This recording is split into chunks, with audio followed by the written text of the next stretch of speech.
નમસ્કાર ખેડૂત ભાઈઓ, સ્વાગત છે તમારું ફ્રેન્ડ ઓફ ખેડૂત નાવની યુટ્યુબ ચેનલમાં.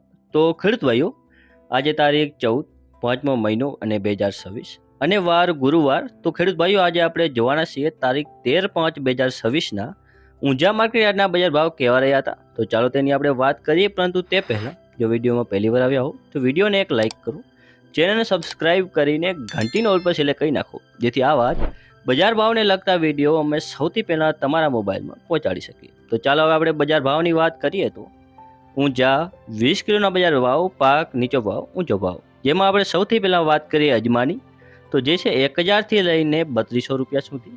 પછી છે તલ સફેદ, જે છે 1821થી લઈને 2500 રૂપિયા સુધી. હવે આપણે આગળ વાત કરીએ ઈસબગુલ, જે છે 1725થી લઈને 2887 રૂપિયા. હવે રાયડો જે છે 1300થી લઈને 1300 રૂપિયા. પછી છે જીરું, જેનો નીચો ભાવ રહ્યો હતો 3000 અને ઊંચો ભાવ રહ્યો હતો 5050 રૂપિયા. પછી છે મેથી, જે છે 1180થી લઈને 1250 રૂપિયા. હવે આગળ વાત કરીએ ધાણાની, જે છે 3500 રૂપિયાથી લઈને 3500 રૂપિયા સુધી. સુવા, જે છે 1084થી 1800 રૂપિયા. પછી છે વરિયાળી, જે છે 1200થી લઈને 7500 રૂપિયા. તો ખેડૂત ભાઈઓ, આ હતા આજના ઊંઝા માર્કેટ યાર્ડના બજાર ભાવ. જો તમને વિડીયો ઉપયોગી લાગ્યો હોય તો બીજા ખેડૂત ભાઈઓ સુધી શેર કરજો, જેથી તે પણ બજારની માહિતી મેળવી શકે. ધન્યવાદ.